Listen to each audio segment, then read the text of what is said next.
আসওয়াদ বিন Yazid রহমাতুল্লাহি আলাইহি বলেন যে আমি আয়েশা রাদিয়াল্লাহু তাআলা আনহাকে জিজ্ঞেস করলাম যে বাড়িতে রাসূল সাল্লাল্লাহু আলাইহি ওয়াসাল্লাম কি করতেন?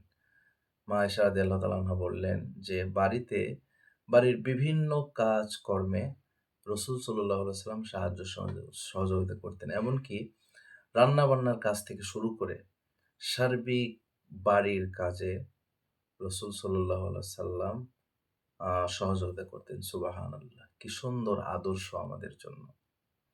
এবং রাসূল সাল্লাল্লাহু আলাইহি ওয়াসাল্লাম বলেছেন, খয়রুকুম লি আহলিহি ওয়া আনা খয়রুকুম লি আহলি।"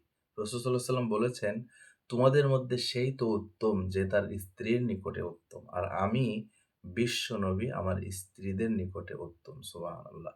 সুতরাং আ বাড়িতে স্ত্রীর সঙ্গে আমাদের আচরণ সুন্দর হওয়া চাই এবং আমাদের মা-বাবা, ভাই-বোন, আপনজন বাড়ির মানুষগুলোর সাথে যেন আমাদের আচরণ সুন্দর আচরণ হয়, স্মুথ আচরণ হয়, ভালো আচরণ হয়। আ ইদানিং আমরা খেয়াল করলে দেখতে পাই যে আমরা বাহিরে অফিসের আ স্টাফদের সাথে অনেক ভালো আচরণ, বাহিরের মানুষের সাথে অনেক ভালো আচরণ। কিন্তু বাসার মানুষগুলোর সাথে খিটখিটে মেজাজের আচরণ স্ত্রীর সঙ্গে, মা-বাবার সঙ্গে।